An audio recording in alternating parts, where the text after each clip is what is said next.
Hello and welcome to episode 43 of the Nerds at Large Gaming Podcast. I'm one of your hosts, Darby Holland. I am Jeff Mayo. Welcome back, Jeffrey. Thank you. Been gone for 2 weeks. It really actually does feel like I haven't seen you in a while. I guess I'm used to seeing you weekly at this point. Jeff, how do you think I did in your absence? Me and Will. You guys did good. Yeah. You think? We spread our wings to fly, and by that I mean we still talked about Nintendo quite a bit. I think it was... See, you guys did good. You showed good restraint because I would have talked. I would have put a different more stuff in there. Yeah, a little bit like we couldn't even without Jeff, we still had. I think we had like 4 different Nintendo Switch stories. So. No, the only thing I would have added was some stuff for the sales data, like Xenoblade and Splatoon had some interesting data.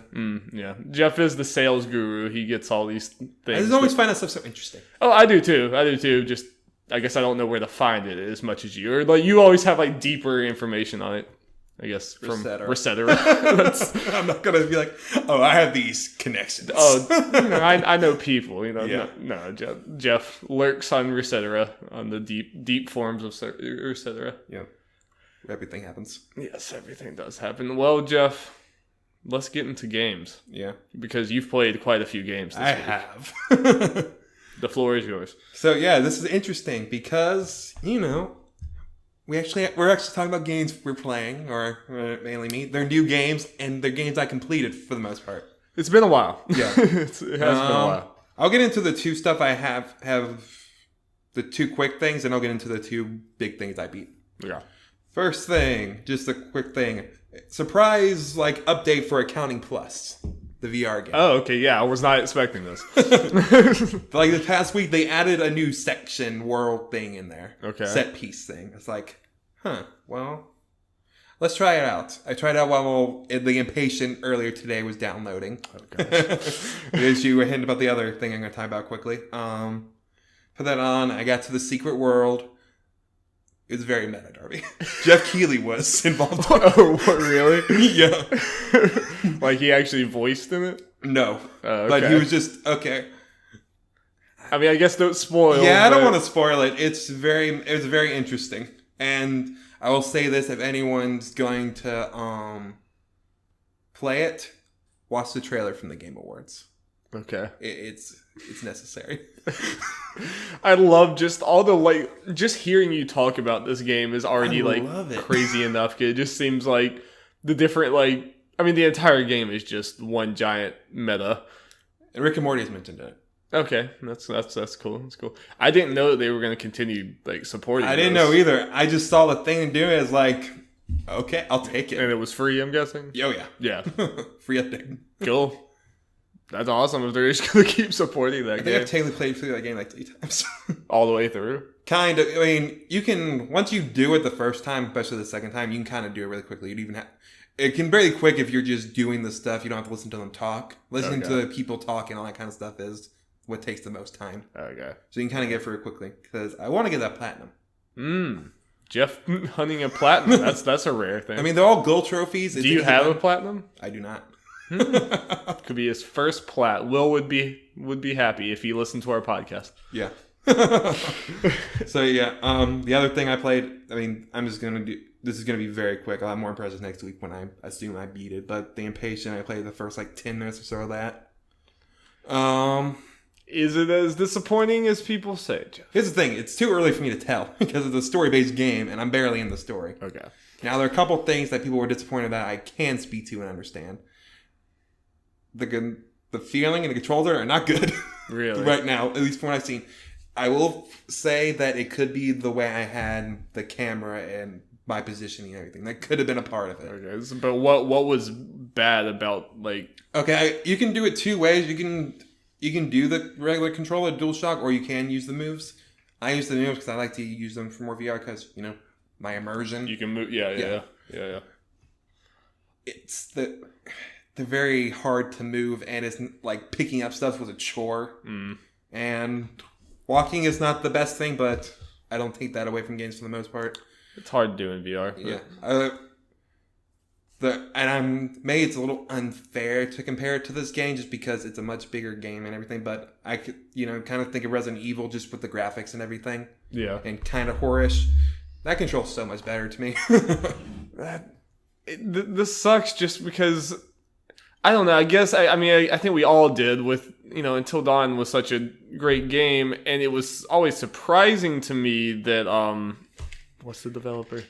Supermassive was going so all in on they had 3 different VR games they're working on or something like that, right? Yeah, they released 2. This is the second one, and they're releasing Bravo Team, that shooter game. I was like, I knew that game was coming. I was like, oh, that's Supermassive? So it always seemed weird that they were doing that, but I just kind of assumed that okay, well, they're going to have, these are probably going to be polished games. They know what they're doing to go into this, but maybe in hindsight, it's okay, this team that's never done VR is now doing 3 different projects at once. Yeah. Maybe that's a bad sign. Here's something also interesting, just about them in general. And correct me if you remember differently, Darby, or if I'm wrong or anything, but I remember them specifically saying after Until Dawn, saying we probably won't get Until Dawn 2, at least from Supermassive, because they wanted to do a third-party game, multi-platform game that they owned or something. I think I remember them saying something to that nature. I think I do remember they didn't like that they didn't own Until Dawn or something they wanted to. And then they continue doing stuff for Sony that they don't own. Yeah, maybe it's just they didn't expect VR, and VR came around, and they were just really, really wanted to be a VR studio, which in a different timeline, and maybe still, but in a different timeline, there's not many VR developers out there, so they could have become known as the key VR studio, but. Yeah. With everything I've heard about Impatient, it just seems like there's just no excitement after this. Even people are it's not bad, but there's nothing unique about it. I think here's a lot of people who've been talking about it or at least when the reviews first came out, obviously are, reviewers who got the game for free, which is one thing. Yeah. People who paid for it, this game's $40. You finish it in 2 hours, apparently. I'm glad I didn't get full price. I haven't even played the game. I'm glad I didn't get it full price. You got half off. Yeah. Yeah. That makes it. There's gonna be bad will if this that's not long enough of an experience, and it just needs to. I don't know. It has replayability, but even I heard some people say they don't even feel like it's worth doing it. Yeah, and especially to go through it in VR or whatever, you're gonna. I don't know. It seems that's a lot of work to do to play it again if you're not interested in the story or anything. Yeah. Did you get much of the story set up? What exactly is the story going on? I know it's in a mental hospital, right? Yeah. I have no. Yeah, I'll just say what I saw because it's the very beginning. You're in the first 10 minutes. Right? Yeah. Set up, whatever, and they pretty much said this. Okay, yeah. So you're in the asylum or whatever from Until Dawn. Okay. Right, this is the prequel. You're in there. You have amnesia. It was in the same universe. Crazy doctor coming to make you try to remember something, and then you have this dorky orderly dude who's taking you to your room and all kind of stuff, and that's pretty much where I stopped. And so do you know what's going on exactly, or just not really? You can always tell something sketchy's here. Okay. Other than partly because it's a video game, so yeah. Yeah. And then they did little things you were going in and out, falling asleep, and then when you were asleep, you were in a movie theater, and they were describing the butterfly effect. That's in this game. Okay, I didn't know that was in this. Sorry, I'm trying to fix the... We're a little quiet. Do you feel compelled to continue this game soon? Yeah. No, the only reason I stopped because I knew you were going to probably text him. As long as I stopped. And not because I wasn't enjoying it or anything. I guess I didn't think about it. I'm guessing you're not lugging your VR to campus. That's the reason I had to do it. Yeah, I understand. I couldn't play VR in school. In a tiny dorm room. It'd be really hard. Yeah. So, more on Impatient later. We don't really have much to say, but... Yeah. We'll talk about it later, Darby, but potentially, because it's so short, I can bring it here. Maybe you could just play it. We can do a spoiler cast. Yeah. I'm not very excited about it, but yeah, I can do it. I can do it. It'd be easy. Jeff, I'm more interested. There's a different game that I've heard very different things about than Impatient. Yeah, I got 2 other games to talk about. All right, we'll continue. Which one do you think I should do first? Do you think I should? I'll do Dragon Ball FighterZ first. All right. We'll end with the biggest. We'll end with the bang. Okay, so I played and completed Dragon Ball FighterZ Story Mode. Yes, which around how many hours was it? I'm definitely on the long end. I'm trying to think the exact numbers. It probably took me like 15 hours. Okay, I thought you were about to say like 20 or something. It was at least 15. That is a lot for a fighting game story. Is most of it cutscenes? I heard there's some elaborate cutscenes. But... it's very interesting. Okay, as far as my playtime, mine is definitely on the longer side. Like, I've been hearing 8 and 10 hours. I'm like, part of me is like, how? But some of me understands it because... okay, I'm just going to flat out say this. The story is kind of whatever. It's a fighting game. It's also a Dragon Ball game. The Dragon Ball story. So. Yeah. Now, both of those things on top of each other. Yeah. They have these reasons for why you're doing fighting game story mode stuff. And now, let me straight out it. I really liked it. Now, main reason is the character interactions. Those are fantastic, and that's what I wanted. That's good. That's good. That's the main thing I wanted. I mean, this whole game, not in a bad way. This sounds like a bad way, but as far as like this game and it having a story and like all the like cutscenes and stuff, this game seemed kind of like fan servicey in a good way. Like that's what this thing seemed from the start. It didn't seem like you're not watching this incredible Dragon Ball episode or season or whatever. You're kind of just like, this is an amazing game with amazing gameplay, and it has all these characters I love, and like you're just seeing them interact. Yeah. So it's got to be a contrived fighting game story just by the basis they got to get all these characters that have been dead forever and bring them into this for them to interact. Do they explain that in some way? Yeah. Okay. Again, I'm probably not going to care too much about general... I'm not going to spoil like character reaction stuff because that's the main bulk of it, but overall story stuff, I'm probably going to be able to this if I'm just going to be honest. So is it the normal fighting game thing where it's, cutscene, 2 people fight, cutscene, 2 people fight? I think we mentioned before in the podcast. Not two people. There's a map thing. Yeah. Where you go around and then you battle clones. Those are interesting. Yeah, I guess I'll say that I'm going to be jumping around a lot. Sorry. That's fine. They set up the whole fighting game, like all the fighting game mechanics, pretty much like level ups, and while you're fighting all these clones, have story reasons. Okay. For one thing, this isn't new in any way. Like, I think we talked about it. Like your souls in the game, like a player's souls, whatever in the game. That's how you're controlling characters. Like you are a soul that somehow get trapped into like the characters' bodies, and you're controlling them to fight. Like because story reasons, they need you to fight. Okay. I'm making it sound even dumber than it already is. I mean that's whatever. So you possess people and fight with their bodies? Yeah. Okay. Yeah. So it's Super Mario Odyssey. Yeah.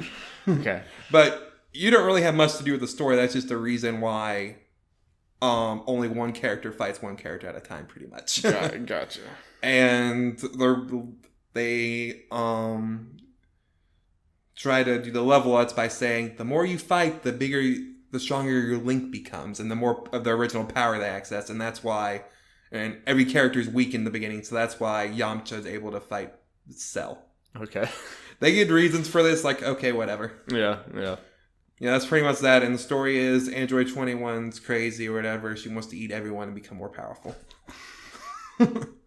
So good. And yeah. Very, very compelling Dragon Ball story. Yeah. I mean, it's fun. I mean, it's just kind of fun and with all the character reactions and everything. And you know me, I'm like the biggest Dragon Ball fan, Yeah, probably. Dragon Ball stories aren't that great. Just no. And I mean, like, it's fine. It's like most of the things I'm into that I was into as a kid also have very crappy stories.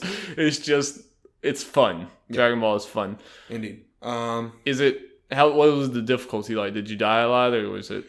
I died like once, only because I was trying to mess around with combos too much, and the computer got me. I was messing around too much. So pretty easy. Especially there are 3 arcs. Okay.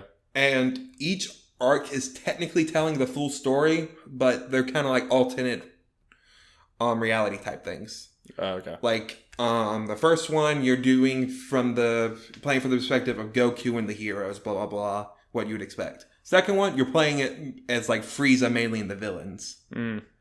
Like they're the main characters and then the last one is like the androids, 16, 18, and 21, and 17. That's kind of cool. Yeah, they're kind of funny in different perspectives. And they kind of put the general story kind of together. He's tell you like how exactly it all happened and all that kind of stuff. Okay.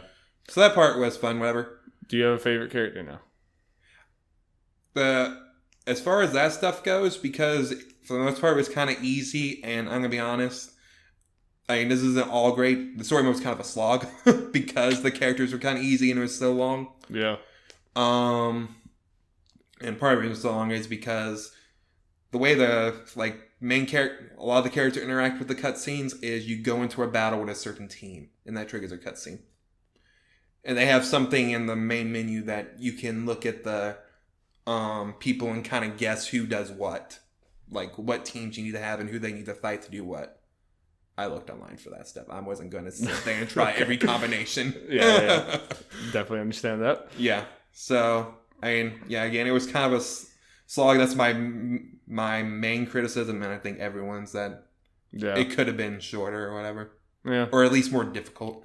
But honestly, this game could not have a story mode, and it would basically be the same game for me. It's like, yeah, that's not why you're playing it anyway. Yeah. Oh, yeah, also real quick, and we're talking about the podcast before, like, we were planning on playing a whole thing for Let's Fruit. I'm glad we didn't. No, especially, knowing what it is just now. for a lot of things, because you wouldn't have got too much out of the story, I think, in the character interactions. Right. And just because it wouldn't be much of a challenge. Yeah. For the most part. It got harder towards the end for sure, like.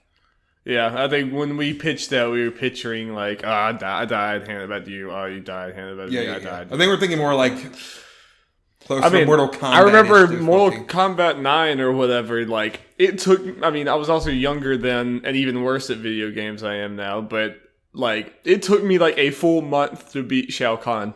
It was freaking brutal. Yeah. Annoying. Yeah. Let's go back to the characters real quick. I guess this could be the last thing. I think that's all mainly I want to say. Yeah, as far as like me picking main characters I want to focus on, or I can't play as all the characters. Like a couple characters weren't even the story mode at all. No, it sucks. Like I always hate it when they do that. Teen Gohan wasn't in there, and neither was Hit or Goku Black. Do they just give you like choices between like these few or something, and you choose, or you like you end up playing as everyone else as you get throughout the story, and you can make once you unlock the characters, and then you can make a team until you have any of the characters you want, which was fine. Okay.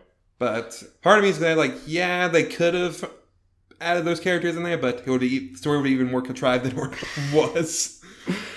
And why is Frieza teaming up with Goku? I mean, that's in there anyway. Yeah. But like with Goku Black being in there, even though this is before his part of the story, that would have been random. On the other hand, I'm kind of glad they didn't he's on the story mode, so we're not putting them in. I'd rather have them in the game in general. Yeah. But this was actually able to help me at least pick who I didn't want to try to focus on. Okay. Because I was able to tell, like, okay, I like this guy, and these, like, Fat Boo and Frieza, I'll say, I mean, I might be able to get more into them if I tried, but just me messing around with, like, okay, I like everyone else generally more, so I'll kind of forget about these guys, kind of stuff like that. Yeah. And there's some, like, favorites I have in there, but... And it also helped me to, like, at least learn the basics of everyone's moveset. Have you learned who's the most annoying character? Well, based on what in the fighting the computers, Tien's annoying because he has a volleyball fist thing, and that thing he just spams that because he's pretty fast too, and he doesn't zoom around. And it's low and that kind of teleports stuff. around. So overall, I really like this story. If you're a Dragon Ball fan, definitely do it. Just part of the reason it took me so long because of the first arc, I tried to do the whole thing of keeping everyone the same level and beating everyone on the map. I realized not long after, like, no, that's not how you're supposed to do this. Okay. Yeah, but even though, I mean, like, I think none of us expected the story mode to be anything that crazy, but mechanically the game is still great. Yeah, I think part of the reason I'm liking this more because I guess you haven't seen it. Overall, story impressions are pretty negative.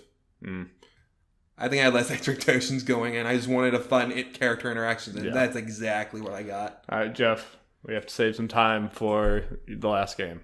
Okay, so yes, I got Celeste. I beat Celeste. I've gotten beat Celeste. I want Celeste so bad. I will get Celeste at some point. Darby, but God, I have such. I know. I love Metroidvania type game. And I love like. Metroidvania. I mean, I love like 2D. I'm just saying like I love those type of games, which in turn like I like those. You know, like I'm not great at them, but I like these type of like 2D platformer stuff. It keeps the amount of deaths you have. I heard people were like, "Yeah, I died 100 times in that part and 200 times in that part." Like, just this one part. Yeah, like God, good. My death numbers were a little high, partly because I shouldn't have done this, but I just got to the point where I just kept on not even really thinking and trying to go, and I just kept on dying. Like, I'm not really learning. We all get to those points in those games. Sometimes you just have to set it aside and come back later, and then you do it one try. Yeah. Or whatever. I was gonna say, just a couple of things like. I remember when this was in that mini direct, Celeste really started. I was like, "Why are they putting this in here?" I looked over. I was like, "Okay, it's another weird, it's another." No, it stood out. That was the only one in there. Now that we all have it, we're like, "That's why." Because it was a freaking masterpiece. That's why. Yeah, and no surprise, I've already said it's selling much better on Switch than the other ones. Yeah, I can imagine. Surprising no one. I can imagine. I bet it's selling a good bit just because of word of mouth too. Obviously, everyone's talking. I mean, he said he's doing fine on the other ones, but Switch is far and above, and he said they expected that as well. So, Jeff, what makes this game that good? Like, is it that good? Like, everyone's giving it like 10 out of 10s and everything. Like, is that hyperbole, or is it actually that good? Is that good? Okay, what makes it that good, Jeff? The platforming is just so good, and yes, it's very hard, but the way they set everything up, it's just so well done because. Just for one thing, when you die, you're right back in there. Like, right. It is instant. And it's one of the biggest things that's necessary in those games. And as far as like checkpoints, they're like little square rooms or whatever. Like when you're moving around the map, you go to the next area and it just zooms over and that's the area. Like when you die, you go back to the beginning of that room. So you're not doing like the whole level over again. Okay. There are longer sections, of course, towards like as you get more in the game, of course. And like they are forgiving. Oh, yes. They are very forgiving with as far as that stuff that goes. And I'll just go ahead and say this for people who may not be as good. They got an assist mode in there. It's an excellent assist mode. I didn't use it, but I think I tainted my file because it now says once you turn assist mode on, you can't turn it off. But like you activate assist mode and then you're able to do the assist mode stuff and it stays on there. But you can turn every assist thing on and off. Okay, I was about to say I thought you could turn it on. Oh, yeah. So. But it just on your file says it still says, but you just have to manually do it all. Okay, which in all of it's really great. Like you're able to slow down time, you're able to do infinite jumps, you're able to do invincibility. So any combination of things you want. Yeah.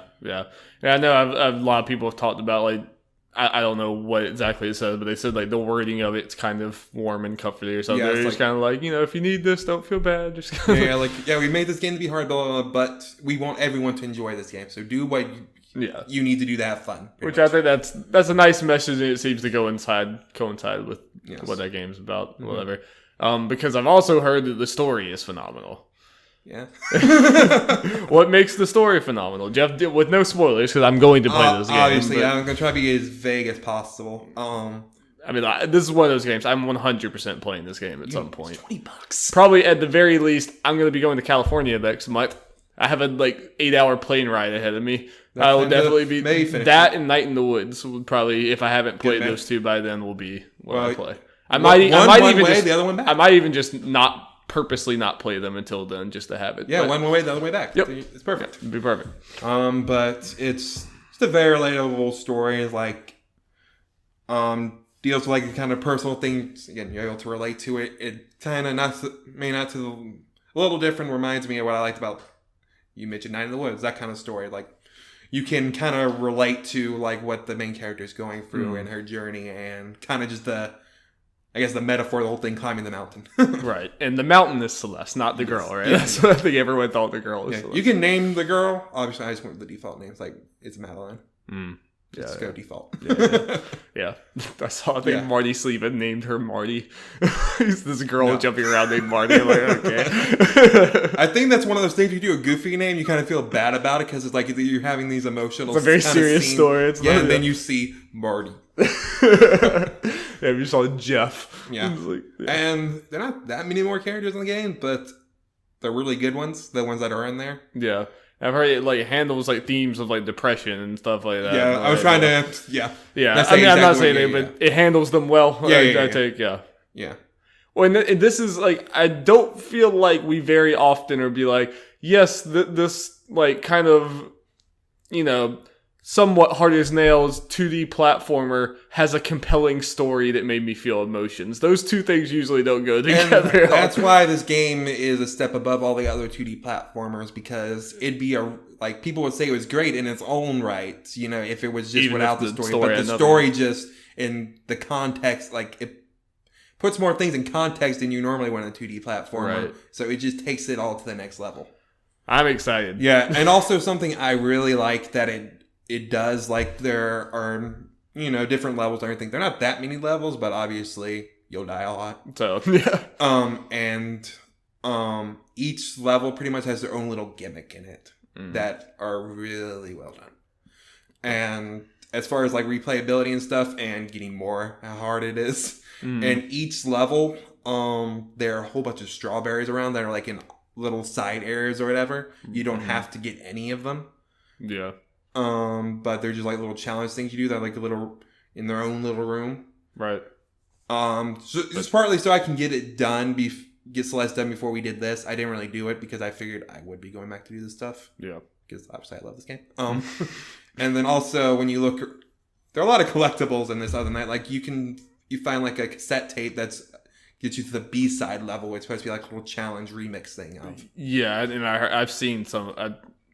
I wish I didn't, but I saw some of the B-side thing or whatever, and it looks very interesting. And people like a lot of people are saying that they don't usually like collectibles, but they like these. Like the strawberries are actually really fun to get. I mean, it's partly because they're like they really don't do anything for you, but they're kind of like trophies for completing these challenges, and you do them because the game's fun. Yeah. Well, Jeff. So we got a Game of the Year contender here, Darby. It's crazy. Not the one I expected. We're in February, and I love that. Like these last 2 years have been like full. I mean, last year and 2 months has been full of this game that came out of nowhere and is like one of the best games of the year. And it's kind of we'll talk about another one that's not as surprising, but kind of surprising later. Okay. We need to get Jacob on the show because he's been playing that a lot. Okay. So, Jacob, come on the show and talk about Monster Hunter. Yeah. Do it. Yeah. Because me and Jeff do not. We're not going to be talking about it. I'm just going to say this real quick, just for future when I talk about games, I need to remember to write notes. I'm all over the place that's what I need to get better at. It's perfectly fine, but we do need to get into the news. So news jingle, Jeff. Jingle, jingle, jingle. Everyone plays Celeste. Oh, FYI, I finished Life is Strange Before the Storm, episode 3. We're going to be recording a spoiler cast about that after this, so very soon, look forward to that. News. Yes. Okay, so first thing is, I guess not a follow-up for something you guys talked about last week. We're talking about Red Dead. It's some leaks. This comes from Jordan King from Trusted Reviews. And it should be said this is like not guaranteed. This is not a confirmed thing, but it looks pretty legit. Yeah.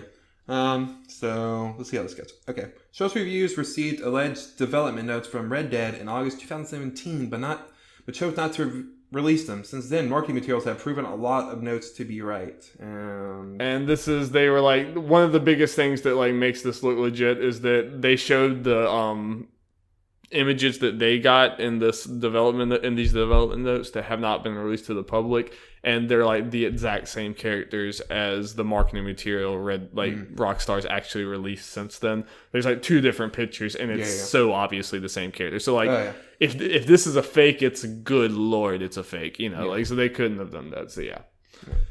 At least not that quick. No. Okay. And according to the notes, Red Dead Redemption 2 online component will feature Battle Royale, Revive and Survive, and Money Grab modes. We'll get into more of the Battle Royale is kind of self-explanatory. We'll get more of that later. Yeah. And Revive and Survive, according to this stuff, pits 2 teams against each other as they try and stay alive. You'll have a limited amount of time to revive your teammates before they are eliminated. Okay. Sounds pretty basic. Kind of basic thing, but it's still cool. Yeah. Finally, Money Grab features 2 teams fighting to procure bags of money in a central location. You're expected to collect and return them to your base as quickly as possible. Now, they should have a different version of that where it's cops and robbers, pretty much. Yeah. Like sheriff and bandit. Like, that in any normal game, I'd be like, okay, that's whatever. But, like, in Red Dead, when you have, like, is this going to be, like, some bank heist type thing? Like, it makes it so much cooler when it's in this Western setting and you can run around with your friends. Like, yeah. Okay. And then Gets some me hyped. other notes from this. Online will be open world like GTA 5, but supposedly more depth. No surprise there. Apartments for GTA return in the form of tents. A companion app will launch with it including a poker mini game. You can partake in activities such as gold mining, fishing, herding, and an assortment of weapon challenges. First person mode is available. Deadeye is back, whatever that means. We'll have random events like GTA Strangers and Freaks, and Wanted levels are back. Yeah. So a lot of this is pretty, just coming from someone who's played Red Dead, a lot of this is pretty, expected. Here's the thing about this thing from an outsider perspective who has limited knowledge about Red Dead. Right. A lot of this sounds like, I think you're about to say, a lot of the stuff just seems obvious, and the stuff that's not as obvious are like, okay, that sounds realistic. Yeah, I mean, this is not like this crazy leak of stuff we couldn't have expected. No, I mean, a lot of this is either stuff that was in Red Dead before or stuff that just seems like a natural progression of it. Like, these modes seem interesting. Like taking stuff from GTA 5 and because everyone in the world knew there was going to be a Red Dead Online thing like GTA. And there's even, it seemed like a lot of the things that GTA Online was doing, they're carrying over in a different way onto Red Dead and just iterating on it. Obviously, the biggest news coming out of here is the fact that Red Dead might be doing a Battle Royale mode. Yes. Which, we're going to talk about that later in the main topic, but this is not that surprising because it's just, this is a big trend. Everyone's going towards this, and it's smart. And they already did it with GTA a little bit or whatever. I think, again, we'll talk about it more, so just very, very quickly, I think that could be huge. Oh, yeah. Freaking Rockstar puts a Battle Royale mode in Red Dead Redemption. It's gonna have polish. It's gonna be even if it's smaller than PUBG or Fortnite as far as map size or whatever, it's gonna run. I expect Rockstar's not gonna put out a shaky product as far as this. And there's already gonna be so many people playing that game. I feel like that could blow up.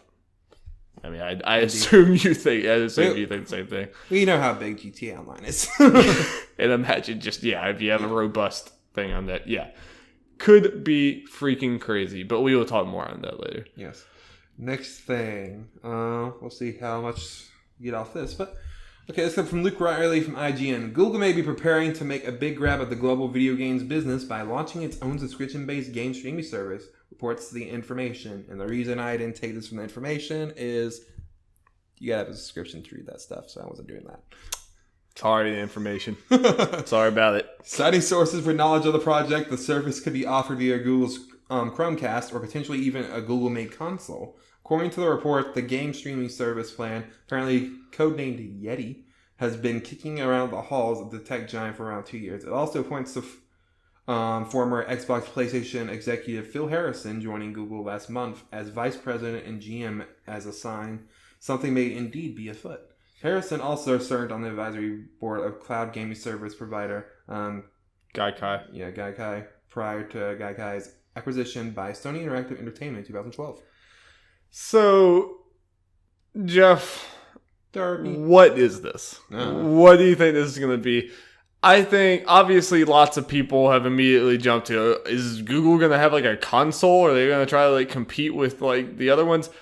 I think no. I think there's no way Google... I don't think Google's dumb enough to try to compete with those, and I don't think they could, at least in the... I don't think any new approaching console could compete in this market as it is now. I think that it would be kind of insane. I do think this could be this sort of this more streaming angle of it. This could be more of a you're streaming mobile games on your TV. Yeah, that's what I saw people have, but it's new game streaming service. You gotta talk about it. No, it's definitely. I just have a feeling this is not going to be the big giant thing that people might think it would. I mean, just because it has the Google name on it, it's something that maybe it could be in the future, and maybe it'll be some easier way to play games than your PC or something. Mm-hmm. But I feel like this is probably more for the casual people, gamers who don't have consoles to just play things on their phone. But kind of like the Ouya, but it has Google behind it, so it'll probably do better. Yeah. I don't know. I mean, I want to put some, I think we need to pump the brakes a little bit with what this would be. Yeah, I see what I'm trying to think, what games would put on there? The immediate thing is there's gonna put mobile games or... Candy Crush. Yeah. I don't see it being more than that. Yeah. I just don't... I mean, I don't think that... Again, I don't think anyone could compete with a console in this. And I think Google, obviously they're gonna... I mean, Google's probably built prototypes for just about anything imaginable at this point. But I don't think they'll actually put They probably anything like cloned that. you, Darby. They probably did. There's some like Darby clone rotting away in a closet somewhere at Google headquarters. I mean, they thought they were really going to get some use out of the Darby clone, but turns out he's just as useless as the original. Amen. Yeah. All right, that's about all I got. Yeah, let's move on. Okay. Next thing comes from Jason Schreier from Kotaku.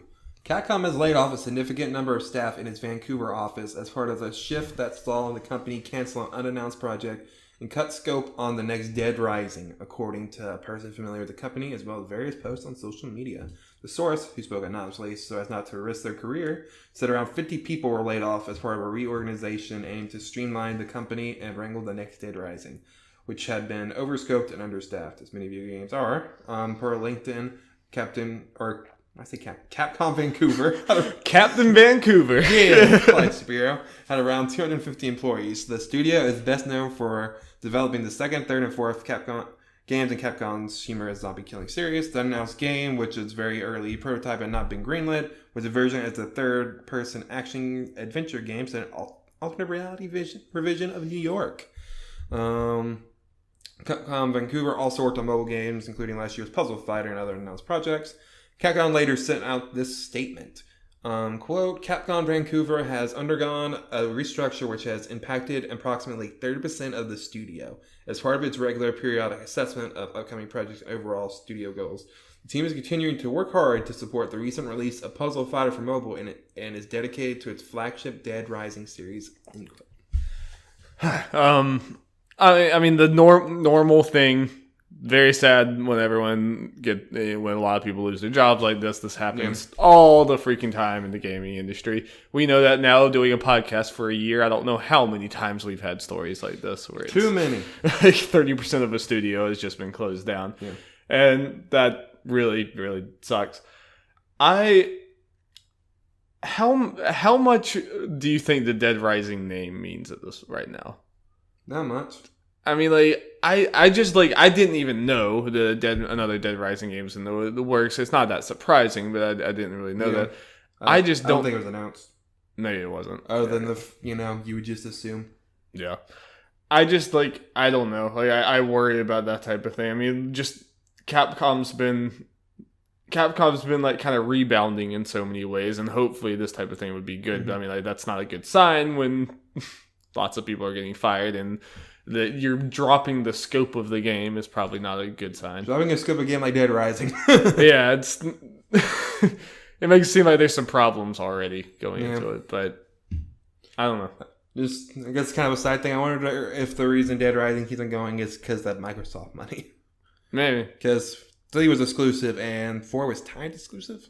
Yeah. Yeah. So. Yeah, I wonder what this one would be. I wonder what it would be like.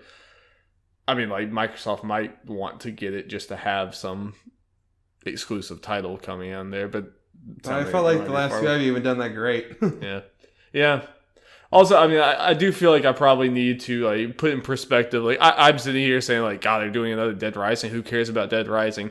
There's probably a lot of other people that would have heard me freak out about Fable and say the same thing about Fable. So just wait till Sly Cooper gets announced already. Oh, God. I mean, anyone listening to this podcast, like, they won't care at all. But I will be running around this room, probably, like, jumping up that wall. And you'll have to bear with me in that episode. Yeah. All right, Jeff, let's move on. Okay. Okay, so, Darby, Don't Nod's Vampire gets release dates. That is Vampire. Vampire? Is that really how it's pronounced? No, probably not. Okay. Let's go with Vampire. It's just spelled funny, Jeff. Yeah. It's spelled funny. It comes out June 5th on PC, Xbox One, and PS4. And Vampire is set in early 20th century London and will have players take the role of a doctor who has recently been turned into a blood-sucking monster, creating an eternal struggle between the need to take life to survive and the yearning to save it. You know who's literally the only person I've heard that said they were excited about this game or said anything about it? Who? Mr. William Outlaw. Oh. I remember him being on this podcast saying that he was actually, like, really excited about this game. And I was like, wait, really? I have barely seen. I feel like this game's been coming forever. Like, I remember this was like. I know we talked about it, but I'm gonna be honest. This is the first time that description of the basic story has stuck with me. I'm like, oh, that's interesting. I knew it was generally something. I knew it involved the vampire, obviously, but I didn't know it was like a doctor, and then he has to deal with that struggle. Like, oh, that sounds cool. Yeah, I didn't know that. I just knew it was kind of in London in that time period, and there was a vampire. But I think they've been working on this game since like before the first Life is Strange. Like this is Don't Nod, it's the same developer as Life is Strange. I think they've been working. I mean, it's at least been as long. I think it was like longer. So I'm interested. Yeah, I like Don't Nod. I just haven't heard, like, everyone talks about, like, people talk about Life is Strange. Life is Strange has a following. Yeah. I don't think people even know this game exists or know that it's made by the same people, so I kind of worry about that, but... I think that release date's pretty fine as things stand right now. I think so. Right before E3. Thought that was going to be the Red Dead time, but it is not, so... Nope. Yeah, I wasn't here last week. How many people are... How many people cheered that Red Dead was pushed back to the end of the year, and how many people were like, "Oh no"? Yep, people who thought that they were fine sitting back there in October. Yep, yeah. People who excited for God of War were probably happy in a way. Yeah, so they have plenty of time to don't have to worry about that. I'm fine with that. I probably won't be done with God of War. I think it was real quick. I already pre-ordered God of War. I got it for 50% off. Jeez, that's nice. Got some more credit, so yeah, I'm getting it for $30. Nice. I'll take that deal. I need to get into that Best Buy stuff. I'm telling you for years. I know. I'm lazy, Jeff. Okay, you ready for the next story, Darby? Yes. Okay, this comes from Eddie McCook from GameSpot. It looks like Japanese publisher Bandai Namco is working on a new first-person shooter adventure game that'll be exclusive to the Nintendo Switch. What? A developer at Bandai Namco's Singapore studio posted on their LinkedIn page that they are working on an unannounced IP, and then in parentheses, first-person shooter or adventure exclusive to Nintendo Switch.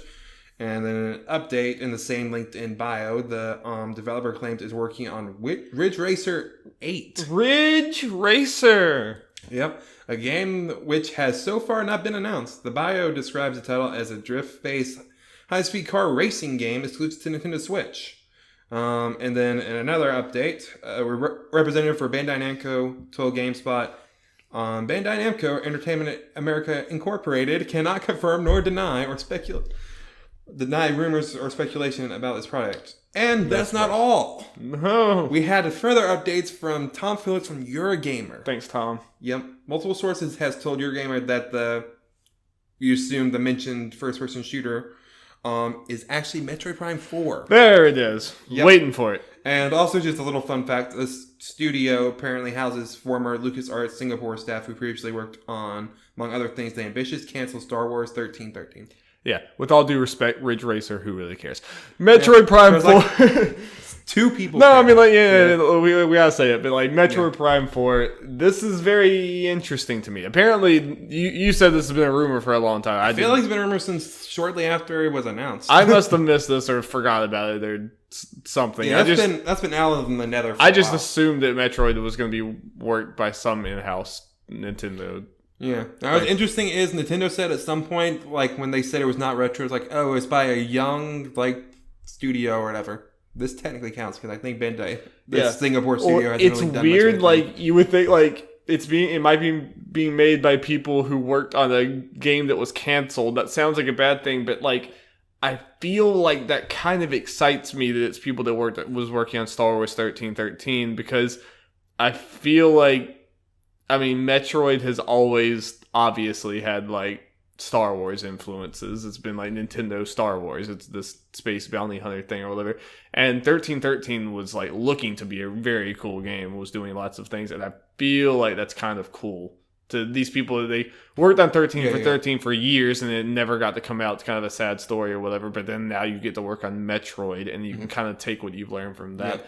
I feel like it's a decent match there, but as far as... Oh, yeah, I agree. I don't know much about Star Wars 1313. I just know people talked about it as the canceled Star Wars game everyone's upset. Yeah, I mean, it looked cool. Yeah. And sounded cool from a lot of things.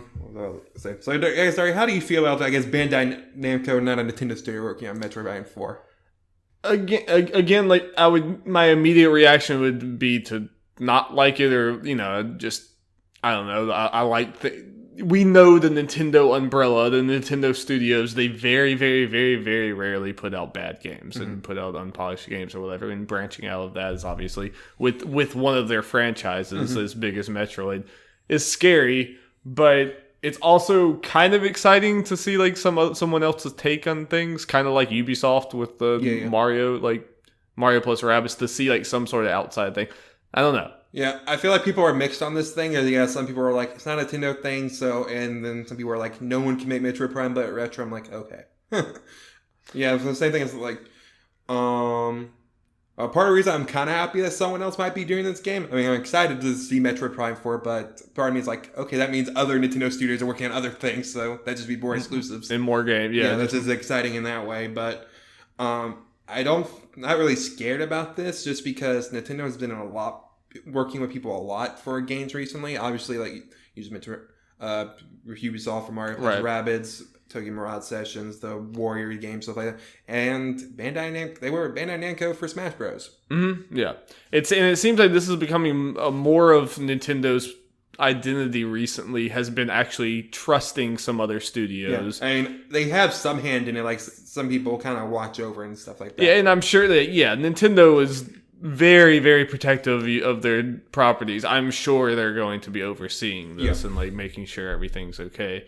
And that's why, obviously there's more of a chance of it going wrong this way, but I think there's also a chance that it's something very kind of innovative and something non-Nintendo like, which could be nice for Metroid. You know, that Metroid, I feel like Metroid, out of all of Nintendo's like licenses and all their like characters they own and series they own, that's the one that obviously stands out the most, and it's the one where I feel like they can experiment the most.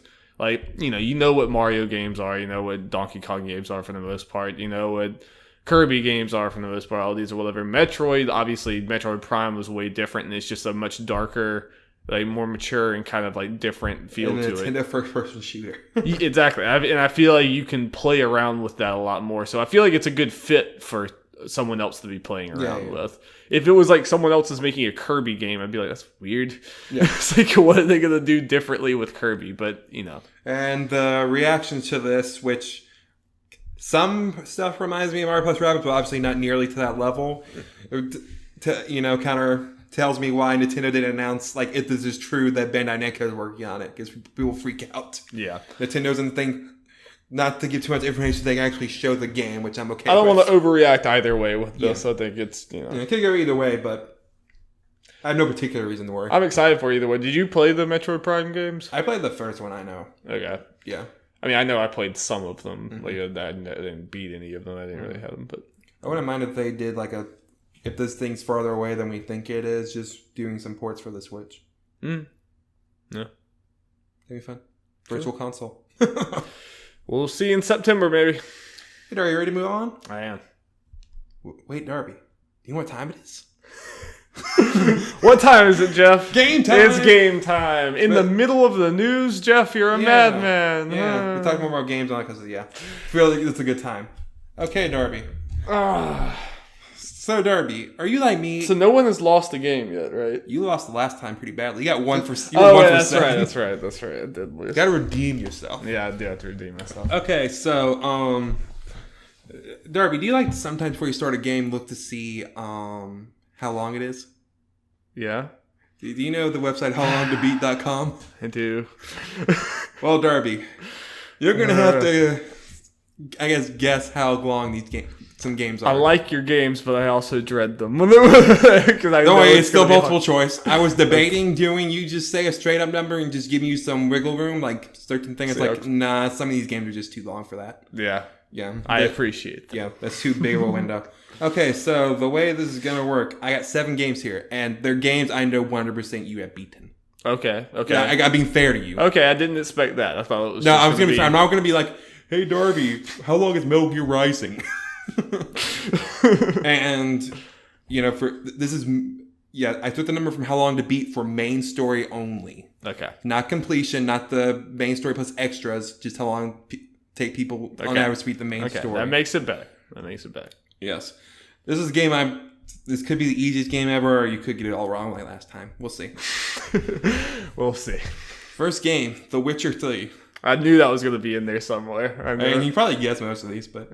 Okay, A, 48 hours. No. B, 40 hours. C, 56 hours. 56 hours. Wrong. The main story of what... It's 48. Well, not me. That's what you gotta think about. Not me at all. Damn.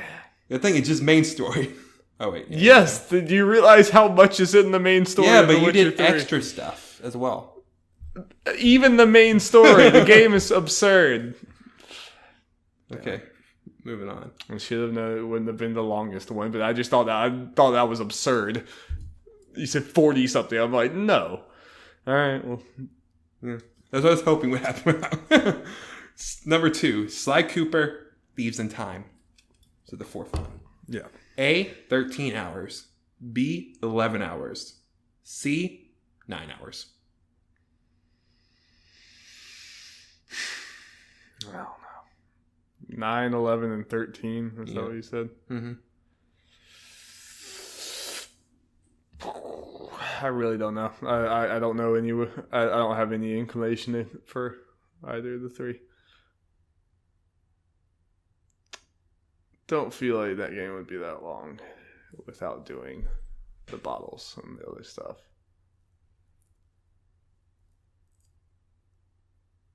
I'm gonna go with 9. Wrong. It's 13.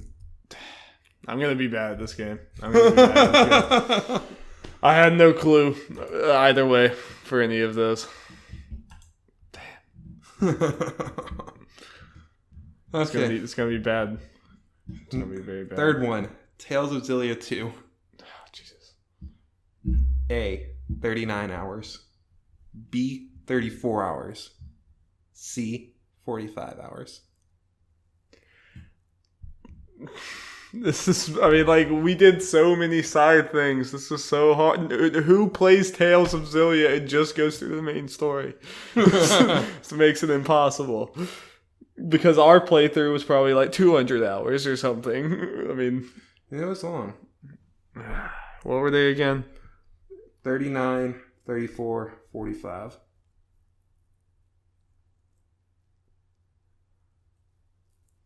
39, 34, and 45? Yeah. 39? 34. Oh, well, I have lost, but let's keep going. Darby, if you get the rest of them right. It's not happening, Jeff. We'll see if I get one. The Elder Scrolls 5 Skyrim. All these games have so many side things. Part of it was like, what games has he played that I know he's Yeah. Okay, and that weren't too, had some time in between them. Yeah. Mm-hmm. So A, 28, B, 40, C, 32. The main story of Skyrim's not that long. You just don't play it straight through. What were they again? 28, 40, 32. 28. Wrong. 32. What's the next one? Let's just keep going. Sorry, Darby. Super Mario Galaxy. Okay. A, 15 hours. Okay. B, 10. C, 12.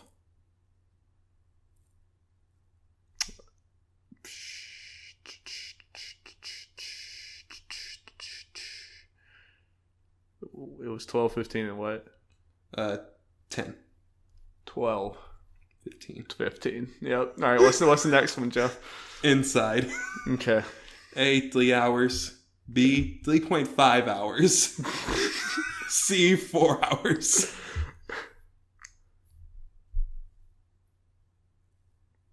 I mean, I'd probably beat it in, I don't know, probably around 3.5 or 4. 3.5. Correct. I got one. Hey, what do you know? What's the next one? Last one. Sorry, Darth, maybe wasn't as good as I thought. It's just so hard to, like, these numbers are very close. And until Inside, all these other games are like what that time is not even anywhere near what my experience is for any of those other games, because you don't go through just the main story. Inside was a little easier because it's like this was it was just that. Okay, I'm gonna say this. I might try this again, but I do think main plus extras. I think the main story thing is what's killing me right now. It's so difficult to determine. Yeah, I'm sorry. I'll do main plus extra. It's okay. Yeah, spoilers is probably gonna come up again. Okay. If you're okay with that, right? I am. Okay, last one. I had to include this. Final Fantasy VII. Oh, jeez. I mean, you talk about like extra stuff again. It's like, yeah. A, 52 hours. Okay. B, 45. C, 39. I'm sorry. I immediately forget what you say after you say it. 39. 45, 52.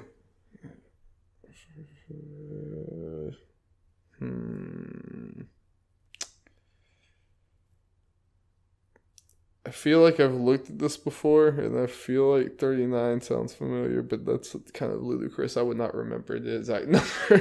Is that your final answer? 39, 40 what? 45, 52. I'm going to go with 39 on that. Correct. Hey, got it. Again, both of the times I beat Final Fantasy VII, the game clock stops counting at 100 hours, and I was well above that both times. So I made 2 for 7 or whatever it was. Yeah. Nailed it. Did great. See, I at least like Will here to share with my defeat. Or last time Will was here, I just completely creamed him, and that was. I was kind of doing this on the assumption Will wasn't going to be here. That would have sucked because I don't think he's played any of these games. Yeah. No, Will said he could not be here. Well, what's my overall record now? It's much worse now. Let's see. Am I 2 for 2 or am I 3 for 2? You won the one against Will. And I won at least that first one. I know. I think I won another one. I think I won 3. I'm almost certain I'm 3 and 2. That's what I'm going with right here. Yeah, you're 3 and 2. Okay. This is the 5th one I've done. I'm above 500. Yeah. That's good. Is that your goal, or just stay there? Yeah, basically. I'll go 8 and 8. Or on 9 and 7, and miss the playoffs. I'll try to come up with something better next time, Darby. It's all good. It's all good, Jeff. This one comes from next story comes from Shabana Arif from IGN. Shabana Arif was like half of our articles last week. Oh. A new Crash Bandicoot title could be on the way next year, according to a UK-based merchandising company. Max Argyle, manager of merchandising company GBI, is responsible for the rumor, following an excerpt spotted in DHX brand's licensing sourcebook Europe. He also stated that Crash Bandicoot Insane Trilogy would be coming to PC and Switch. Quote, the new game was a huge success at retail with no marketing spend. Next year it will be going broader, Switch and PC, and there will be another game in 2019. Activision has a 5-year plan for this, and GBI is delighted to be fully on board for all products. No surprise at all. The fact that when Crash Bandicoot, then the Insane Trilogy sold like several million copies when no one expected it to. It didn't even seem like Activision did. Yeah, they were going to be making new games. The weirdest thing is we all knew it was coming, that it was probably going to come to other platforms because it didn't have the only on PS4 thing there. It's just going to be so weird to see Crash on a Switch if that is the case. And also, it's interesting. Just right at home. Interesting they didn't say Xbox. That's what I thought. I was picturing Xbox before Switch. This is one random guy talking, so. Yeah. So, don't know. I expected to come out in all 3 on PC, Switch. Oh yeah, and I mean, Xbox. if it's going to Switch and PC, why not Xbox? Yeah, at that point. The only way I could see is if Sony had just some specific deal that was like you can't have it on our Xbox, which would be kind of crappy, but not impossible. Do you think the new game is going to be? I mean, like, what do you think it's going to be like exactly? I mean, is it going to be like an endless runner like Crash Bandicoot or whatever? Because does that work as a new game? Like, I feel like the Insane Trilogy was nostalgia. It was like you're playing these old games in a new way or whatever. I don't know if people really want a new Crash. Maybe they do, but I don't know. Or is it going to be a 3D platformer? Like, are you going to completely... 3D platformer ones failed, though. That's why Crash died. I know.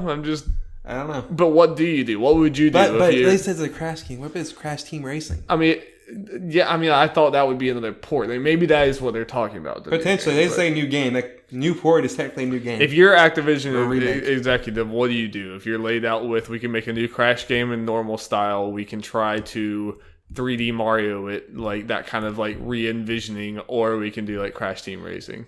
See, what I do first is Crash Team Racing because that's easy money. Okay. Okay, you do that. You're doing another thing. What's next? What's next for Crash after that? I would say potentially try to do a spin on the Endless Runner type thing. I feel like you have to have something different. I mean, don't think that kind of game works in 2018 as a new game. I mean, I didn't think the Insane Trilogy was going to sell that much. So what do I know? But I don't know. It's weird. Yeah. See what's Crash Team Racing. But we'll see. Yeah. Maybe we're in for like years and years of Crash being relevant. Like maybe that's a thing. Maybe we're going to get a lot of Crash next. All these old mascots are coming back. We'll see. I kind of get the feeling that Insane Trilogy is going to be the anomaly, but we'll see. Oh, that's Crash Team Racing. Crash Team Racing, I think that's fine. I'm not even saying that just a joke. Like me warning, I was like, that will probably do well if it comes out and if it plays as good as people remember. Or, Yep. Like, again, I think that's easy money. Especially on PlayStation. You have an awesome kart racer on PlayStation. When you exactly. I mean, you have a PlayStation or Xbox. Yeah. It's, I don't know. It's pretty awesome. Yep. Okay, moving on. So, Darby, we like fighting games here. We're not good at them, but we like them. We like them. We definitely like them. We're going to probably play one later. That's about all we can say. And yes, I'm excited about that. Yes, so we talk about this usually every year just because it's fun. Yes. Evo's lineup has been announced. It has. It's interesting. It is interesting. Okay, we're going to go for it first. Tekken 7. Okay, Makes sense, yeah. Super Smash Bros. 4. Yep. Okay. Yep. Street Fighter 5 Arcade Edition. The third game in a row. Makes sense. Yeah. Blaze Blue Cross Tag Battle. The game's not out yet. Yeah, it is not. I mean, that's happened before. Where it's been a game that hasn't come out. Yeah, and I guess this is that game that has like the Persona characters, and then like Ruby from Rooster Teeth, the whatever thing, and then Blaze is like a bunch of different people in this. Yeah. Oh yes. I didn't put this in the news, but something I guess important because there's a whole controversy about half the roster being DLC. For Blaze Blue, yeah. The two I don't know their names. The two other characters from Ruby are going to be free DLC. They're not in the game originally, but they're going to be free. Interesting. I assume because of the backlash. Okay. Yikes. Yeah. And next game, Guilty Gear Xrd Red 2. Another Arc Systems game. Yes. So will there be 3? Will there be? You'll have to listen to the rest of the list to find out. Yep. Injustice 2. Of course. Yeah. 6 games and there are only 2 slots left. What will it be? We're really playing up this list for as long as we can, you know? Yeah, I was going to running out of time. Okay, Melee. Smash Bros. Melee. Yes. No surprise, 2 Smash game, which still much butthurt, man. People are salty. The Melee's there? There are 2 Smash Bros. Games. Is there not Is Melee? No. It's always there, but people are upset it's still there, and 2 of the slots go to Smash Bros. You can't get rid of Melee. Well, they did for a year. They did? I think Smash 4 just came out. I think Nintendo had something to do with it. That's crazy. Yeah. Okay, last game. Dragon Ball FighterZ. It was... Yeah. Unsurprising. There is one omission there that seems very strange for Evo. But not too surprising when you really think about it. There was no Marvel vs. Capcom. Now, Marvel vs. Capcom Infinite is not on this list. Yes.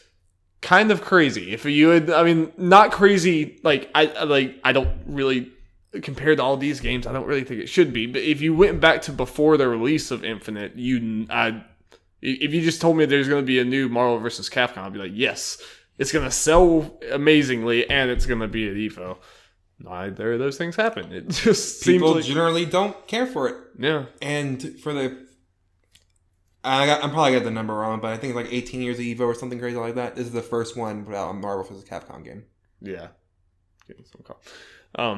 So that's surprising, especially since there's a new one there. But I mean, like, this is a pretty good list. I mean, like, some of these surprised me, like Blaze Blue, and I mean, is there always a Guilty Gear there? I don't know much about Guilty Gear's been in the last couple of years. Okay. Like, our system's usually there, but there's more this year because Fighters is out, and again, that's not gonna not be there. No, it's gonna be there. It's crazy they have 3 games on here. Like, Arc System Works is like threatening to like take over the fighting game. I mean, obviously they're not gonna take it over. NetherRealm is always their Street Fighter, but like they're making a name. You know, they're just like coming out with all these games. And yes, people are upset because they're like 2 Smash Bros. 3 anime games. Oh my god, fighting games are ruined. No, I think it's a solid lineup. I think it's pretty good. Oh yeah, yeah. Yeah. I'll probably, watch some highlights like I normally do. Yeah, that's usually all I do too. Yep. And yeah, I think that's those can get some pretty intense. Oh yeah, about Marvel's Capcom, I guess this is just a rumor, and I may have misunderstood it. I think one of the Evo guys says hinted at potentially Marvel is the reason Marvel's Capcom may not be involved, or the Marvel's in the state it's in general. I think it's just because the game's not receivable. There's not much hype about it. I think part of it is because it's not being receivable. Marvel just wants it to slowly die. Like, they posted something on their Twitter thing, like, play with Black Panther in these games. Marvel Capcom Infinite was not on that list. It was mobile games and like the Lego games and. Oh, that's terrible. So they just want that game to go away. That sucks. So I kind of feel bad for Capcom and all this as well. Yeah. I mean, it doesn't seem like the game mechanically was that bad. It's just no. It's the one thing people say about it, especially people who just want to play it. The mechanics are really good. Yeah, it's just everything else around it. The code of paint is not good, and the roster choice. Art style is terrible. The uninspired. roster is not that good. X-Men being out of it sucks. It's just like it was hit with the business like BS that lots of Marvel stuff's been. No, we don't spend long on this. I was going to say real quick. Like, this is something people are kind of talking about wanting now. Them just removing the whole Marvel thing. It just happens just like Capcom crossover, Fighter Capcom, so they can just do their own thing. And it won't sell worth a crap. I mean, I hate it. It won't. It probably will. I mean, maybe it will, but just at least not to the height that Marvel vs. Capcom. No, I don't think it necessarily gets to the top of Marvel, but be a solid fighter and probably may not be the highest budget. Yeah, I mean, I don't know. I mean, it would be something very different. It's just obviously the ceiling would be very low for that, but. Maybe it could be fine for what it would be, but okay. So we'll keep on a couple of fighting game news.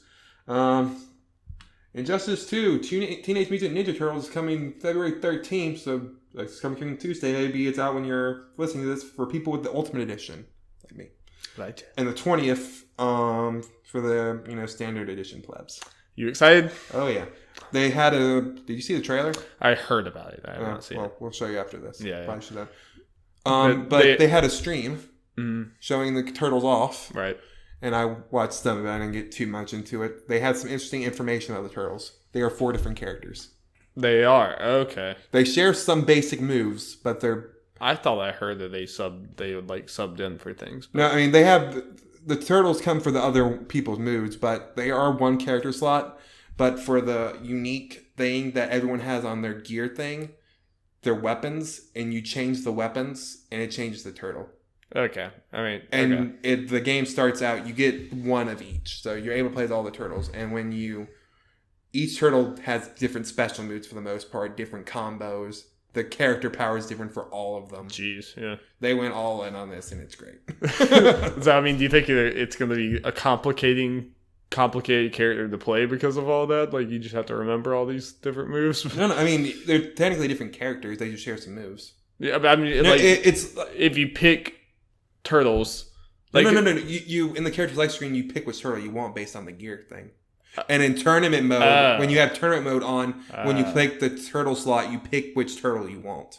Okay. So you can just learn one of them. And then they said specifically, like, it's easier for you to transfer to another one because you at least know some of the moves. That's cool. That's interesting. I think that's the best way for them to do it. That's surprising. I did not expect them to do it that way. Yeah, so we're kind of getting like 4 characters in one. Well, you'll have more on that in the coming weeks for sure. Yeah, we'll play next week, Darby. Next weekend. I am hyped. Well, maybe not. We have Silverstein, but yeah. Soon. Soon. Okay, we got some sales time. It's a couple of sales things, Darby. Let's do it. Keeping with fighting games, Dragon Ball FighterZ shipped over 2 million units, making it the fastest selling Dragon Ball game yet. That's good. I'm kind of surprised that it beat other Dragon Ball games. I feel like those games still sell a lot, even though they're they crappy. do, but I feel like they're more of a lot. They get more popular as they go because they get cheaper than people buy them. In the bargain bin, they're like, "Oh, Dragon Ball game." Yeah, where it's cheaper and Xenoverse sold a lot, but there's actually hype around this game from everyone, even non-Dragon Ball fans. Right. Have you heard the Dan Reichert's, I think Giant Bomb stuff? Mm-mm. I might be wrong. Dan Reichert's Giant Bomb, right? I think. Wherever Dan Reichert's on, because I just saw some stuff on yeah, I know Dan. I'm pretty sure he's Giant Bomb. Almost certain, but I think I vaguely heard. Then he didn't. Yeah, I think it's Dan and maybe Jeff Gertzman. I know Jeff Gertzman is Giant Bomb. Oh yeah, I know that for sure. But I think he's another one of Giant Bomb people that because of this game they're loving it so much they're trying to get into Dragon Ball, watching Kai. As someone who doesn't know anything about it, so they're watching a few episodes and having a podcast. That's cool. That's interesting. I might listen to that. And I saw some notes he posted on Twitter and stuff and this is something it's like, man, this Raditz character is Goku's brother. They say something he died. He'll probably be coming back. So it's just interesting to watch grown men who knew nothing about Dragon Ball getting into it. That is cool. So I'm very happy with that. And Darby, that's not even the most impressive sales numbers we have. It's not. Okay, so luckily this updated last night because this was going to be 2 weeks old news I had originally. But Monster Hunter World has now shipped over 6 million copies. It is now the fastest selling game in Capcom's history. Good freaking lord. This game turned into a kind of phenomenon. I thought there was a chance this game would just peter out and die in America. I did not really feel like it's already 1.5 million at least in Japan. Yeah, in Japan I already knew. That was a foregone conclusion that it was going to be amazing in Japan, but I was just amazed by how quickly. This was the night it came out. My entire Twitter and Facebook timelines were flooded with pictures of people playing this. And just from that alone, I was like, a lot of people are buying this game. Yeah. And as the weekend went on, more and more people are like, God, this looks good. All right, fine. They're like, I pulled the trigger. It got me wanting to get it. I'm not going to because my backlog is insane, and I don't have time to put into this. Yeah, like I mentioned before, I play Monster Hunter games. I like Monster Hunter games. I knew this game was going to be great. That was no question in my mind. But yeah, it's kind of I had no time to play this game. If I was in high school, then I would probably put in the time to learn all this. But the mechanics, they seem awesome. Much of this game just seems so damn cool, and especially to play with friends, it just seems awesome. But God, we don't have time. I do not have time. Because I've heard a lot of people said if you don't have time to actually learn the systems, don't get this game because it's not a very fun game to just put your toe in. You have to actually go in and know. Yeah. But 6 million copies and fastest selling in Capcom's history. Capcom is a very big company that's been around a long time. So it's beaten any Resident Evil game. Yeah. Of all time. That's insane. Yep. I'm happy about this. No, it's great. And I've seen a lot of people are moving from Destiny to this, which is there's lots of streamers that used to do Destiny stuff are moving to Monster Hunter because there's more to do. So Darby, we're just barely into February, and we might have a Game of the Year contender. 2, Celeste. I was about to mention to a lesser extent Celeste because of how smaller it is, but that will come up in list. I don't know. So it's insane. Yeah, and then a fighting game that's probably going to get mentioned throughout the year. 2018's not slowing down any from 2017. No, but luckily for my buying habits, it's slowing down kind of for me. Yeah, but at least just the game industry as a whole. The next big game I'm planning on getting is God of War. Same. Yeah. And I guess A Way Out. Oh, yeah. It's next month, right? Yep. I mean, that's a little over a month. Forgot about that one, kind of. Okay, so big thing, Darby, I want to talk about. I just want to run there. Biggest news story ever. Oh, this is the podcast. This is the biggest story of the podcast. This is going to be the headline. It's probably not, but... Okay. Super Mario Odyssey's producer said that Toad's mushroom thing is actually him and not a hat. Yes. It's not a hat. That is part of his flesh. That is part of his body. Yes. Inside that giant mushroom thing, there are brains. Was a lie, if you rip that off, you would be killing the Toad, not just taking his fashion accessory off of his head. Jeff, how do you feel about this news today? What camp were you in on this? I honestly didn't care.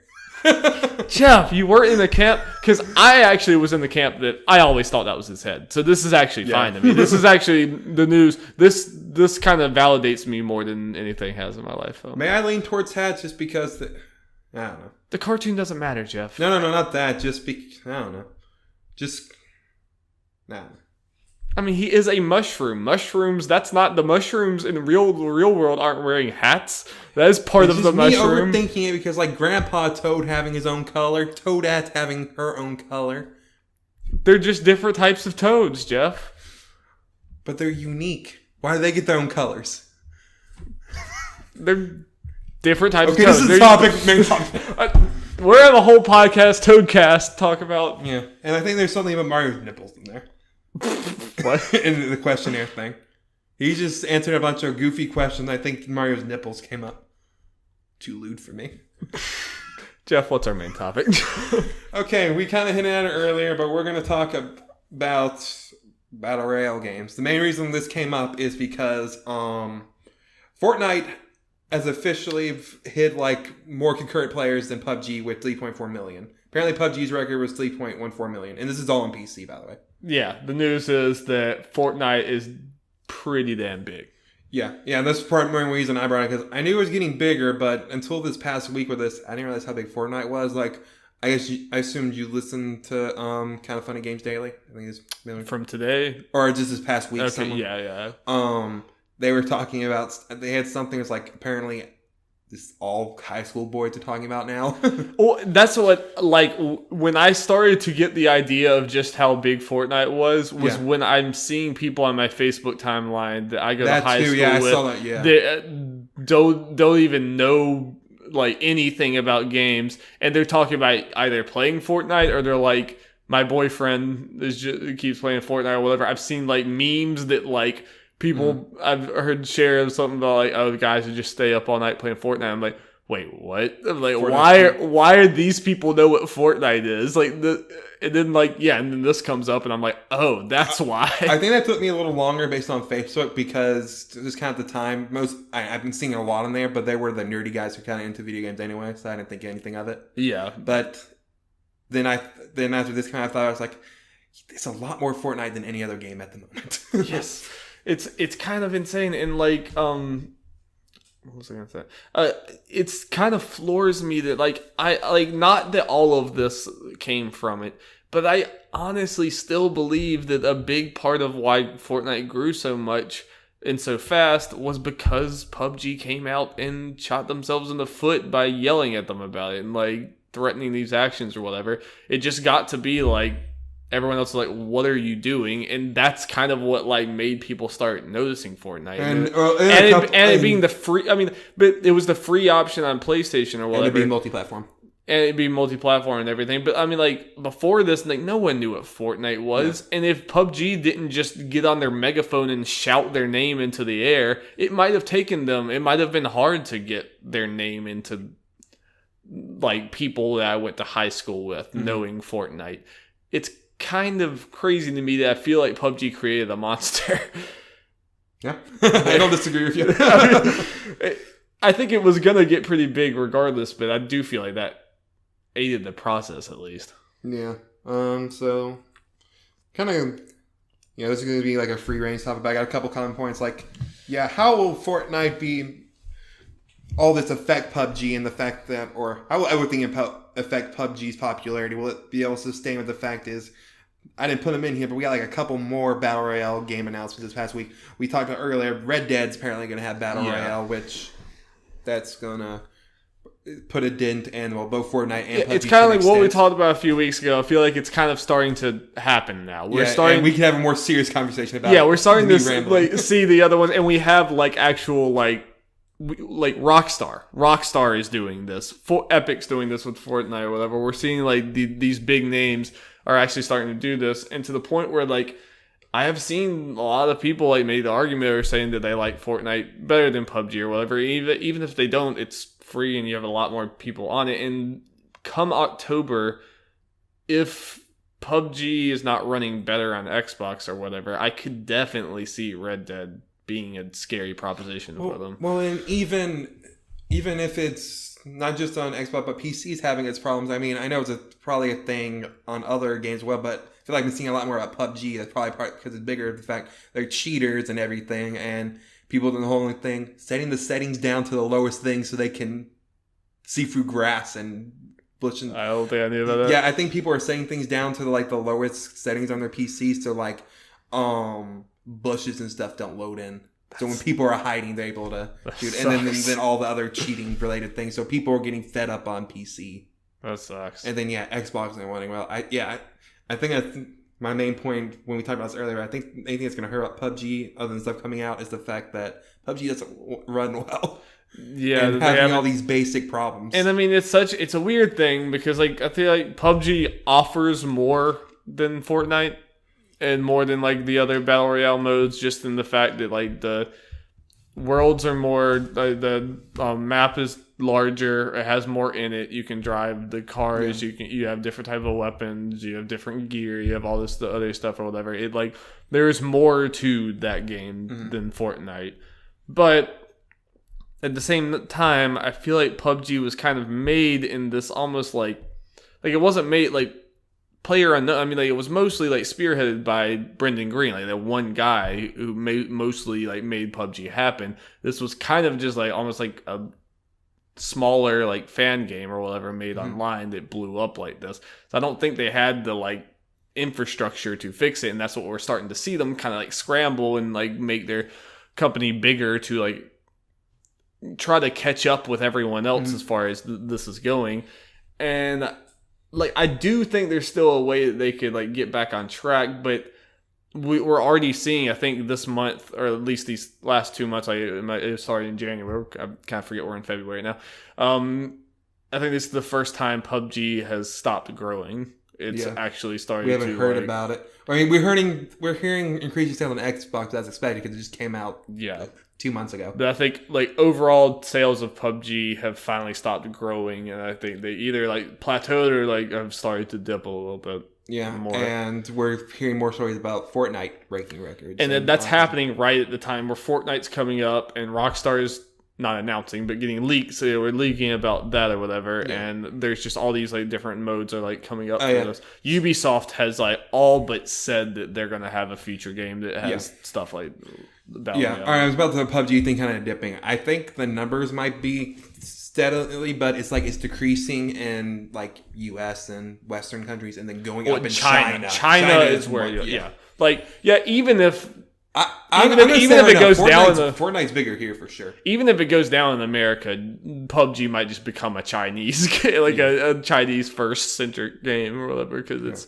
exploding. Yeah, that's the thing. Like, I mean, PUBG's been a big hit or whatever. You can't take that away, but it's one of those things. If I had to bet, I would say it's probably gonna go down. If you just look in the long run, long run of like what we're gonna like when we get to the future, probably this year, but if not this year, then like next year or the year after, when just Battle Royale is ubiquitous. It's just it's become the horde mode. It's everywhere or whatever. I don't see PUBG being the top dog all the time. Because again, like I said before, I get why it's fun and everything. I actually want to try PUBG. I would like if I had a thing. I kind of hate that we like crap on it as much as we do, but I do feel like this is one of the most interesting topics that's come up in games in a while. Yeah, and I think there are lots of ways any company, like we're kind of seeing with Fortnite, and I would bet Red Dead's going to do it really well. But a company can overtake it, especially quality-wise, because there are problems with it. It's kind of basic right now. There's only the one map and everything. Yeah. And it is just, nothing wrong with it, but it is straight up what, the whole Battle Royale thing. I think it's easy for another company to go in there and add stuff to it and it being better. And at the end of the day, I mean, obviously PUBG, they have PUBG Corp and stuff, and Tencent is like either buying them or like giving them money or something. Like they're getting big, like they're big now already, and they're growing more and more. But still, it's just kind of it's almost a little sad. It kind of seems like it's PUBG was made as a smaller thing at first with not many people working on it and doing this, so like its infrastructure is not that robust and stuff. Whenever that type of, you're dealing with that starting point and you're having to compete with Rockstar and then potentially DICE if they do this in a Battlefield game. I just feel like Battlefield would be like, there's going to be a Battlefield game this year. They might be competing this year with, well, Fortnite, obviously, Red Dead, Ubisoft. When you're having to deal with these AAA developers who just have hundreds of people working on it and millions and millions and millions and millions of dollars of equipment and like stuff in there, that's hard to compete with when you're already having problems, and that's why it's rough. Yeah. But I mean, at the end of the day, PUBG's like, they didn't start Battle Royale, but they started the popularity of Battle Royale, and they're the reason why this is coming, which is very cool, but I don't know. Yeah, it's kind of more thing. I think they'll always be remembered as the one to start this craze, but will they be a current thing still?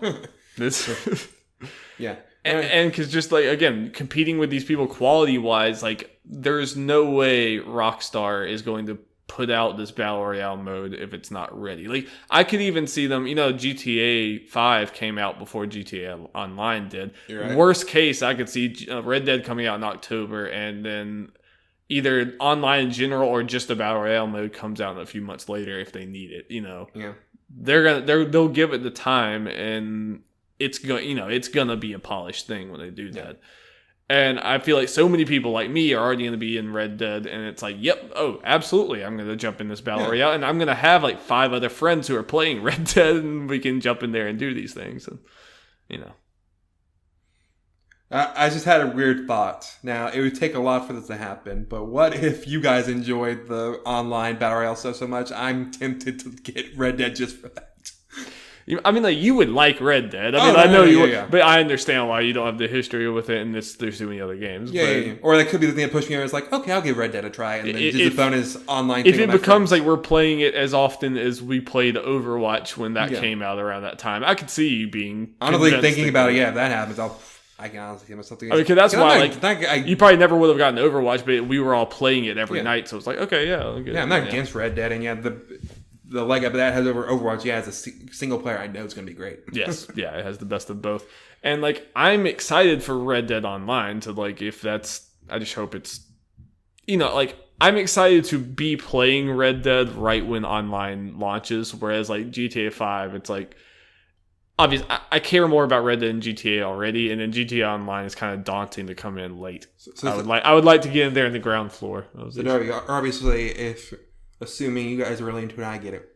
Me, you, and Alice, we just go rob a train. Absolutely. Yeah. Well, we'll have a cowboy gang. It'll be great. Yeah. I guess going back to the Battle Royale stuff real quick. So, I guess, how do you feel about having a Western-style Battle Royale? It's awesome. I feel like those two styles just click so well to have this wide-open Western landscape or whatever, and everyone's, like, riding on, like, horses and stuff. You could, like... I mean, I don't remember. There's, like... interactions you can like you're holed up in like this bank or whatever, or the saloon or whatever, and you're having these shootouts. It's it seems amazing. Yeah, just aesthetically that makes so much sense. Oh yeah, I can imagine. That might be some reason they decided to push back. It's like this stuff just makes too much sense for Rockstar to tackle. Yeah. I'm wondering if when they have this Battle Royale, it's going to be like, I doubt it's going to be like this 100-man giant sprawling thing. I could see it being more like 50 or 25 and it's I feel like, I guess I don't know how the weapons in Red Dead work necessarily, but I feel like it's not going to be like, machine guns all over the place and that kind of stuff. It'll probably take longer to find people and kill them, and you would think in Red Dead potentially. Yeah, I would imagine it's going to be a lot of like hiding and like trying to like scope them out with these things or whatever. It'll be interesting. I mean, I know we're jumping around all over the place, but it'll be interesting with Red Dead Online in general and the Battle Royale mode, where like I know you don't know much about Red Dead, but in the like story, obviously like there really was no online in the other one, but in the story, one of the Deadeye mechanic, which you had to read earlier and didn't know what it was. Yeah. It like stopped. It like time slows down and you like aim and you can like point and you like put an X on people's heads, and then when it comes back, it goes boom. It's like McCree, like in Overwatch when he does his thing or whatever, and he targets everyone and it goes boom, boom, boom. It's like that. Obviously, you can't do that. You can't do that online because like time slows down. You can't just have time slowing down for everyone. I had a great thought for this. Assuming it's like, similar setup to PUBG and stuff where it has the little shrinking circle thing. Yeah. Okay. There's 2 people left. The circle is really small and it's just in the middle of the town. Standoff. People agreed they just do the standoff. The weapons aren't drawn yet. They just they'll like put some. There's some nod you can do in the game where it's like, "Hey, are we doing this? We're doing this." It's like, "Okay, we're doing this." Yeah, but that's because the thing consists around the community. Like when that happens, especially in the town, you just do it. Yeah, it's like everyone just stop. Let's do it. Yeah, that'd be awesome. I mean, there are like standoffs in actual Red Dead, in the story. That's a thing. So that'd be like, that'd be awesome. And I guess one final question with this is the whole battle royale thing. How will this the battle royale genre become stale to I guess people in general, and if so, I guess how long? Especially if all these games keep popping up. I think in general, it might take longer than you think. I mean, I'm not even saying or than just people would think. I mean, or at least how quick these trends usually go away. Just because, I feel like they're gonna. I think we've said this a million times before, but I feel like there's so much room to iterate on this type of thing where, we basically just have a general idea now, but I'm sure Red Dead's going to be doing it in a way that we have not seen anyone else do it and adding new things. I just feel like there's so many different things. I mean, it's partly because Fortnite was the Battle Royale thing was kind of thrown together, but they at least have something with that building mechanic. Yeah. I mean, that sets apart from PUBG. So there are a bunch of things you can do and I think there's going to be more substantial things later. Battle Royale.